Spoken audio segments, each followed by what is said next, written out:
Part 1 of 12. Welcome. Today we delve into the depths of Russian history to uncover the hidden layers of cruelty and depravity that remained behind the scenes of official accounts for centuries. Over the centuries of serfdom, millions of peasants lived in fear and lawlessness, and their suffering often transformed into elaborate methods of exploitation. But what was worse? Systematic beatings, violent coercion, or the silence of the authorities that concealed these atrocities. How could the government once turn a blind eye to the bloody crimes of the landowners? And how did criminal practices become part of everyday life? Most importantly, who truly controlled this system? And how did it all end? In this investigation, we will clarify all the points, gathering disparate facts to understand at what cost the fate of millions of people was shaped. All that remains is to uncover the secret. Let's begin. For centuries, within the vast expanses of the great Russian Empire, a system was formed that remained one of the most brutal and inhumane in history. This system, serfdom, took root in public consciousness, permeated the social fabric, and became an integral part of the lives of millions. At its core, it was not merely a legal formality, but a mechanism of humiliation, exploitation, and moral decay. In the 19th century, as Europe gradually moved towards abolishing slavery, Russia seemed to mistakenly believe itself invulnerable, protected by a special order in which serfs were not humans, but commodities, part of property. During this time, as a reflection of human tragedy, scenes unfold that will never appear in textbooks. Scenes where peasants, like livestock, pass through the hands of their owners, subjected to endless insults and violence. More than a century and a half, serfdom was deeply ingrained in society. It made the ordinary peasant attached to the land, not by choice, but by coercion. They were not just workers, they became slaves, their wills guided not by laws, but by the whims of their masters. These people lived in semi-dark estates, where each morning began with an order and hard labor, and the end of the day with tears and pain. The landowners, like barons of ancient castles, owned not only the land, but also the destinies of their serfs. They could easily sell them as commodities, breaking up families without any restrictions. In literature and documentary evidence of the 19th century, there are often horrifying descriptions. The peasant turned into a toy in the hands of his master, whom he was forced to obey, and under whose weight he suffered the shackles of slavery. Exploitation practices took on the most sophisticated forms. They beat until bloody bruises, forced onto hard labor even during illnesses, and used threats and violence to keep peasants in fear. The fates of these people were often decided in forced labor, where they were made to work day and night. And if someone dared to protest or rebel, they were cruelly punished, sometimes to the point of murder. No mercy was shown to those who tried to preserve dignity or protect their loved ones. Part 2 of 12. Violence became commonplace, and honor and human dignity, something distant and unattainable. Documents saturated with these horrors testify that the treatment of peasants was often worse than that of animals. Records from those years even indicated that peasant women, in particular, were cruelly exploited, and their fates were accompanied by an endless cycle of insults, rapes, and humiliations. Their bodies were objects of vengeful hands, not only individually but systematically. These conditions, sometimes concealed under the guise of official documents, led to exhaustion, disease, and ultimately, the complete degradation of human personality. All of this was not incidental, but a systemic phenomenon, deeply rooted in the country's legal and economic structure. Landowners extracted not only wealth from exploited peasants, but also a psychological burden, turning them into voiceless slaves. The lifestyle of the landowner, his greed, and his impunity created an atmosphere where cruelty became normalized.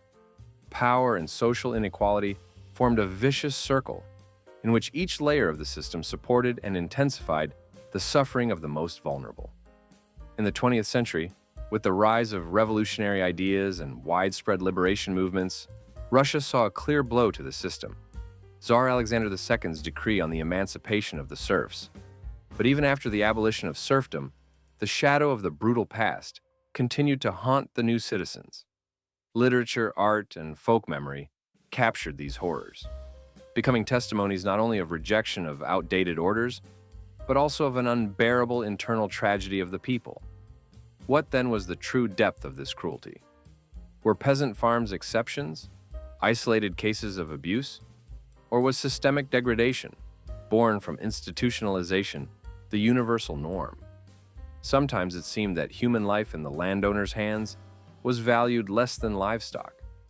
Why did society turn a blind eye to these scenes of suffering, allowing the system to remain unpunished for decades? What was the true price of such a system for the moral health of the nation? What layers of history are hidden behind official rhetoric, statistics, and legal declarations? And most importantly, what happens behind the closed doors of estates, in deep cellars, where the destinies of millions sigh and weep? These questions create unrest. They lead to the realization that institutions, politics, and personal vices, all together, built that powerful invisible chain that held peasants in slavery like puppets. The true tears, the real price Russia paid, are in those secret corners, in the unrestrained acts of brute force and lawlessness. And until we understand the full depth of this tragedy, it will remain not only a part of the past, but also a mirror reflecting not only the destiny of the peasants, but of the entire nation. For it is this hidden truth, one that shaped and destroyed Russia itself. In the dark corridors of the Russian Empire, where power and wealth played their game, the hidden shadow of abuse extended far beyond official norms. In this world, where laws oppressed the majority and only the rich and influential were permitted certain privileges, what often happened was beyond even the most enlightened observer's imagination. Among the forms of crime that remained unpunished, a special place was occupied by the systematic sexual exploitation of peasant women and girls in estates. Evidence of this existence was provided by documents, personal memoirs, archival materials, and numerous testimonies, all pointing to the scale and systematic nature of this evil. Legislation of the Russian Empire at that time strictly prohibited not only prostitution and unlawful interference in peasants' private lives, but also any forms of sexual relations between landowners and their serfs. However, as historical analysis shows, these bans were not enforced. On the contrary, in reality, nearly every large estate had a set of rules and customs that allowed landowners to ignore the law, exploiting their position. Power and wealth became a shield that protected them from accusations and persecution. Testimonies indicate that responsibility for such crimes often did not materialize.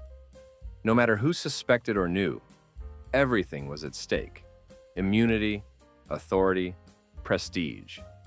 Boris Tarasov, one of the historians who dedicated years to studying the dark pages of Russian history, insisted that estate life included fabricated customs, serving as cover-ups for hypocritical fantasies and atrocities. One such custom was observing women from windows, a practice openly encouraged and even promoted as some kind of standard in aristocratic internal life.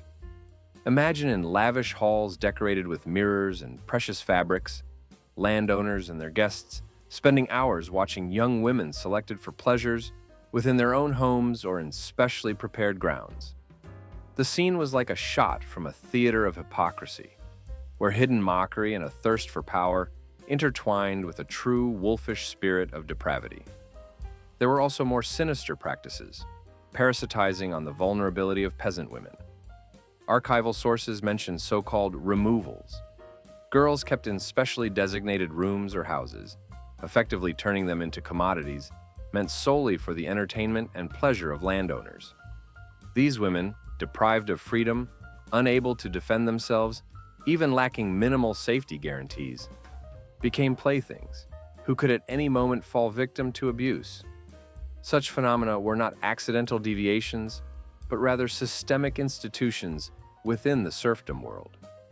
This is how to understand just how deeply this practice was rooted. Testimonies from witnesses and documentary evidence indicate that girls were deprived of almost all rights, their status reduced to covert slavery, and their chances to resist, oppose, or survive were virtually non-existent.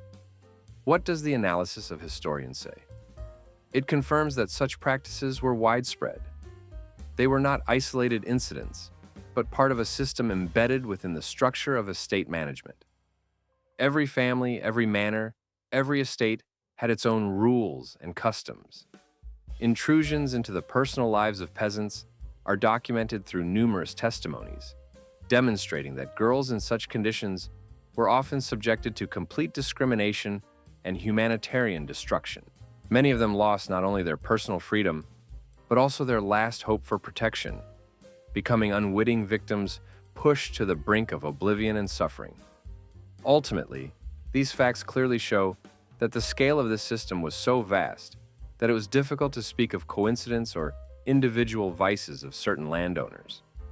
This was part of a mechanism that corrupted the very essence of the social structure of that time. And here arises the fundamental question: how organized and structured was this practice?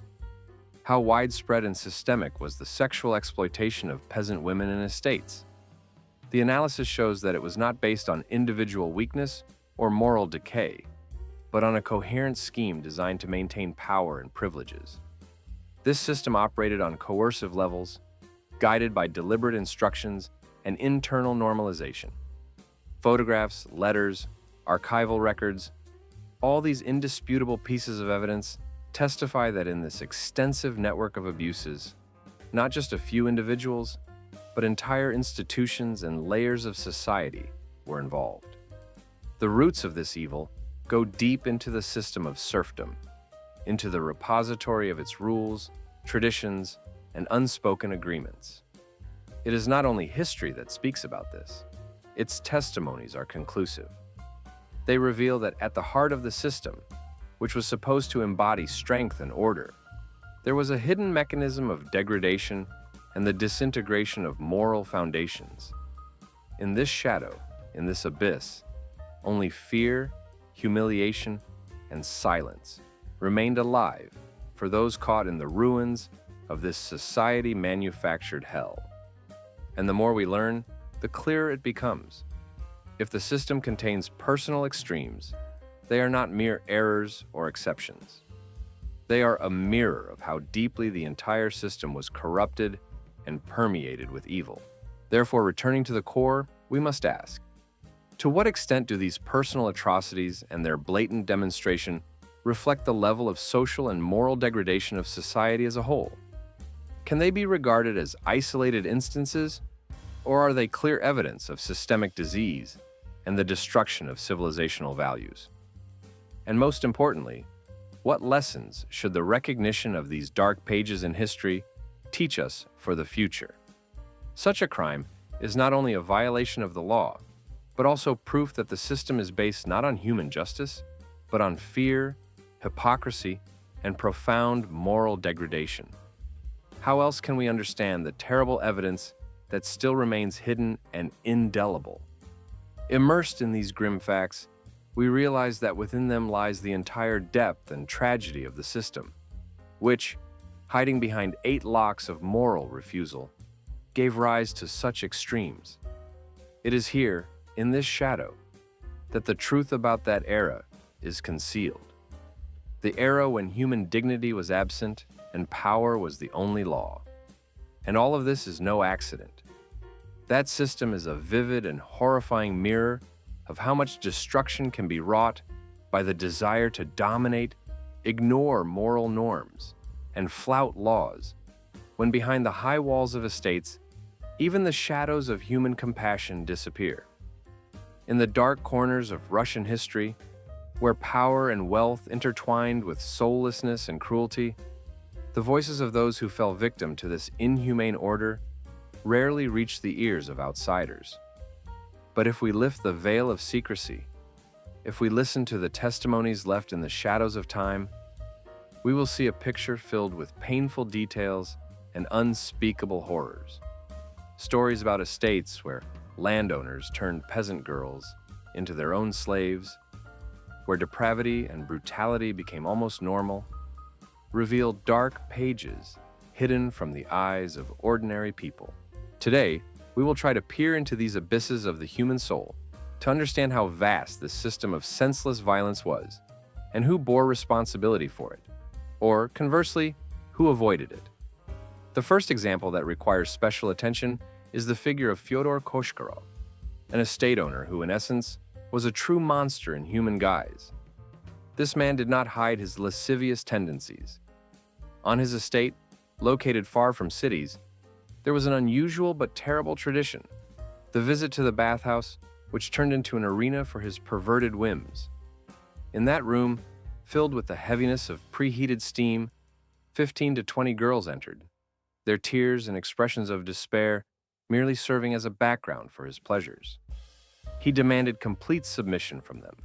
Their bodies, their will, their feelings, all had to serve his whims. Never asking for their consent, he insisted they comply with his desires, even if it meant the death of their dignity or physical violence. Thus, each visit to the bathhouse became a demonstration of power and impunity. This mechanism of shattered lives revealed how systematically evil penetrated the souls of those who were supposed to be protected by the law. And in fact, in Russia at that time, no such law existed. Within these walls, not only moral decay was concealed, but also impunity, allowing cruel masters to stage bloody spectacles, depriving their victims of the protective shield of the state, or even simple human dignity. The history of Afamino is faintly resonant, yet inherently terrifying. A girl, endowed with rare courage, attempted to escape. She dashed through collective farm fields, along paths that seemed deadly to her that night. Her flight was in vain.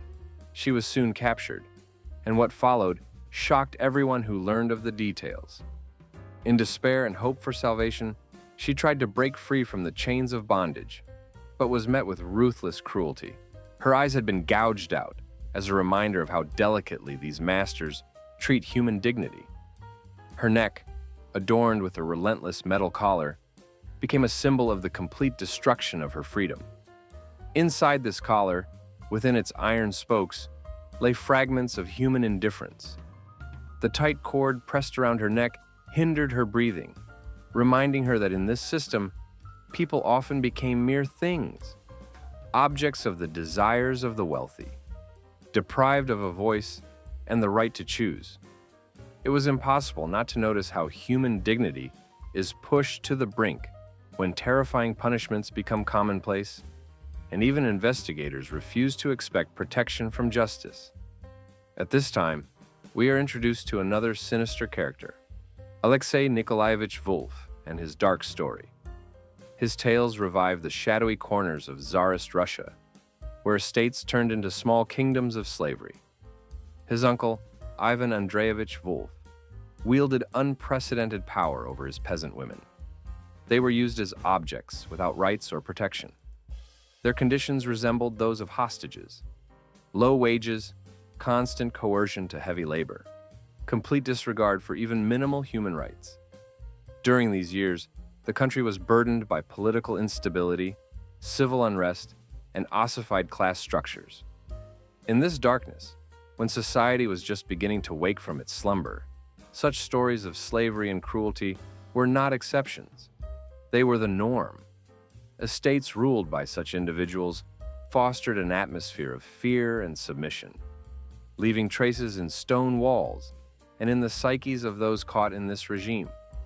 But no story can ignore another, that of General Lev Izmailov, a man whose psyche was so profoundly shattered that he became a source of new horrors.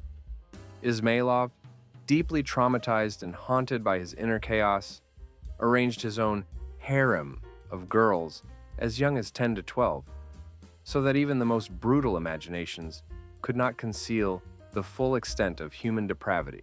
He used these girls, some aged 10 to 12, as objects of entertainment for his guests, turning them into participants in cruel games and perversions. Several times during the investigation, evidence was uncovered that Ismailov brought girls for overnight stays, while the listeners, even minors, evaded responsibility for their crimes, falling under the threat of greed or fear. He, like a morbid shadow, existed outside of time and law. His actions seemed fueled by some internal madness nested deep within his mind.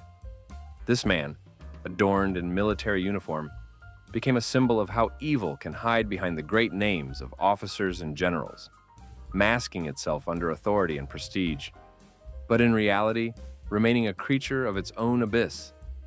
In all these stories, in Koshkarov's cruelty, in Afamino's torment, in Wolf's slavery, and in Ismailov's perversions, we see not just isolated acts of lawlessness. We are faced with systemic acts of violence and depravity rooted in those segments of society where law often gave way to impunity. Each of these stories is a thread in a vast web of human crimes that stretched across the country. They are united not only by their cruelty, but also by an invisible layer of unpunishedness that allowed these individuals to thrive, destroying the lives of numerous girls and women. How could this have happened? What systems justified and concealed these crimes? How widespread was this shadow of destruction before the first steps toward exposure finally became possible? And the burning question arises, how systematic and large-scale were all these acts of violence and depravity spanning an entire era? Or were they merely isolated flashes, manifestations of darkness breaking through layers of official routine? The answer, emerging from a careful analysis of facts and testimonies, shows that the scale was horrifyingly vast. These crimes were rooted in the human soul, culture, society, and the political system. They revealed the boundaries of what was permissible, illustrating how power, wealth, and impunity sometimes turned into conduits for the darkest facets of human nature. Could these systems have been reformed? Could anyone have halted the streams of fear and suffering? In each such case, in the failure to take responsibility and in silence, lie traumas and wounds that still torment the memories of the victims today. And here, in these difficult layers of history, arises the most painful question. Why did the girls and women, victims of these crimes, who were utterly defenseless, practically have no right to protection? Why were their eyes and screams often ignored, while the perpetrators remained unpunished, reveling in their power? In many cases, these victims had no opportunity to seek help. Their isolation, fear, and dependence on power structures turned them into voiceless, almost defenseless masses. The law that should have protected them was inaccessible or, in some cases, consciously ignored. Those in power created an atmosphere of impunity fostered by centuries of entrenched customs and traditions. So, why did these mechanisms fail? Why did surviving women, girls, and mothers not receive justice? Why were their fates left unattended and their crimes remain unpunished? The answer lies not only in the weakness of the law or corruption of the system, but also in the deep psychological and social crisis of the entire era. These questions continue to disturb us to this day. They demand honest investigation, courage, and determination to uncover the originally hidden side of history. Because only by understanding can we grasp how profound the shadow of this lawlessness was and how important it was to fight for the truth, even when it seemed impossible. What was the cause of this impunity? Why did the lives of the victims, those girls who were brutally broken and destroyed, remain invisible to society and authorities? What significance did each of these sorrowful stories hold then? And what lessons can we learn from them today so that our modern protection and justice systems do not allow such tragedies to happen again?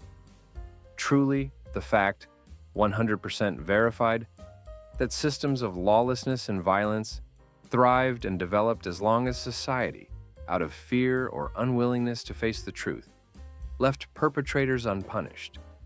And this shadow, stretching across centuries, continues to pose a challenge to those seeking justice and truth. Thus, we see that the scale of cruelty, depravity, and systemic violence among Russian landowners was much greater than it appears at first glance. These crimes penetrated the very fabric of society, destroying lives and leaving behind a dark trail that we are obliged to uncover. It is essential to understand the reasons for the prolonged lack of reaction, for the victims remaining unprotected. Only then will it become clear why, within bloodstains and broken destinies, lie not only the fates of specific women, but also the entire era of lawlessness that we still need to comprehend and interpret. In the shadows of Russian history, hidden behind numerous layers of official documents and oblivion, lies a brutal truth. The story of landowners whose passions and cruelty, often concealed behind respectable masks of benefactors and revered masters of their serfs' destinies. This chapter is not merely an investigation of facts, a dry chronicle of trauma and crimes. It is a deep dive into the soul of a system that, despite its laws and oaths, often sided with impunity. Why, in the end, did power that was supposed to protect the rights of all its subjects, allow atrocities to occur in its darkest moments? What was behind this silent, depersonalized injustice? And what does it reveal about the state of the system itself, which should appear strong, just, and incapable of such heinous crimes? It all started with the fact that, even aware of the heinous crimes committed by their masters, many peasants avoided turning to clergy and justice authorities. Fear, hopelessness, and sometimes a basic belief in impunity made them silent witnesses and often victims of violence. Landowners, being masters of their land and their serfs, understood this all too well. They knew and exploited it. For decades, if not centuries, they had at their disposal not only serfs and lands, but also control over the morals and destinies of their peasants. Thus, in one dark episode of Russian history, the figure of Viktor Starshinsky appears, a landowner accused of brutal coercion, violence, and abuse of women and girls, whose voices remained unheard. His name is just one of nearly 100 recorded in court documents, witnesses to the scale of criminal acts. But how many such names are hidden beneath layers of indifference, packed away in archives, left without justice? Even when the facts became undeniable, the reaction of the law was often lacking. Court proceedings, if they occurred at all, generally ended with lenient sentences, fines, or warnings. What was the price of this weakness? What consequences for the victims or for society as a whole? When it comes to mass crimes and unheard-of waves of violence, it is important to remember that in a world dominated by a strict hierarchy, even the most horrendous acts were dismissed from the perspective of laws or public opinion. The peasants' place was low, their suffering insignificant. And during this era, an epoch of reforms meant to bring enlightenment and justice, it seemed as if the very criminal estates and mansions were untouched, where an invisible barrier of landlord power protected the predators. Already in the years before the abolition of serfdom, cases of mass crimes are documented, with testimony preserved in witness statements and investigative documents. In these accounts are hundreds of women who were incited, tormented, and subjected to abuse, causing them to suffer, cry, and ruin their lives. Their voices are quiet, miserable, but still speak. These testimonies within archival documents serve as facts that demonstrate crimes reaching a scale dangerous to the entire system. Therefore, the weak response to these crimes was not accidental or a misunderstanding, but a calculated, if not deliberately malicious, tactic. The legislation of Russia at that time, despite its apparent severity, was not a strong enough shield or punitive hand, especially regarding landowners who exploited their privileges to avoid responsibility. Most of them escaped punishment or received only mild penalties, fines, restrictions on activities labeled as educational measures, or warnings.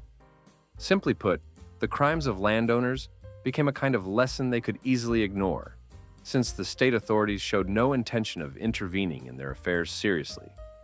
When the reforms of Alexander II gradually began to promise new times, a bit more justice, these promises seemed like empty embellishments, like an illusion that was supposed to change the peasant's life. But in reality, many crimes remained uninvestigated. The estates of landowners continued to foster an atmosphere of impunity, encouraging the growth of wrongdoing. This impunity became a kind of system, a system in which accusations were ignored and the guilty remained free. Only later, when a mature society recognized these flaws, was it acknowledged that even at the legislative level, such crimes did not receive proper response. They vividly revealed the weakness and incapacity of the authorities to protect the most vulnerable. And so, the main question arises, why? Why did a system that was supposed to serve justice and order often turn out to be its opposite? Why did investigative agencies, courts, and the clergy, those who by principle were supposed to stand on the side of protection, remain silent or avoid action? The answer is complex and multifaceted. At its core lies an internal conflict within the authorities, their obsession with maintaining the old order. Beneath it is the fear of losing status, wealth, control. Deeper still is the fear of destroying the established order, in which the landowner was not only a landholder, but also some sort of secret ruler of justice and morals. In the political atmosphere of Russia before the reforms, there was a sense of crisis. Fears of revolution, discontent, and uprisings grew stronger. Public pressure was intense, but the authorities sought ways to quell it. One of these ways was the creation of illusions. It seemed that soft sanctions, certain reforms, or even promises were enough. However, within the system, crimes continued to exist, often concealed behind a prosperous, superficial facade. Thus, internal and external circumstances, political and social, played their role in why the crimes of landowners remained without significant consequences. In a world tested and accustomed to strength, the weak were always a little more defenseless, and in an era where truth was obscured by declarations and formal decrees, acts of brutality and violence could quietly disappear behind the walls of castles and estates, remaining invisible to others. This is a legacy of impunity, hidden deep within history, and it speaks volumes about the weakness of authority, about its inability or unwillingness to combat deeply rooted evil, about how evil flourishes where the system turns a blind eye. And truth, as sad as it is, often falls victim to the weaknesses and imperfections of those who should have protected it. In the ruthless light of history, 19th century Russia appears as a land soaked in blood and suffering. In the dark corridors of landowners' estates, in the halls of power, and in the unseen vaults of social hierarchy, where wealth and power often became tools of cruelty, a complex, sometimes soulless, and perverted mentality was born. These are not merely isolated incidents or rare abuses, but systemic phenomena that left an indelible mark on the culture, literature, and historical memory of the country.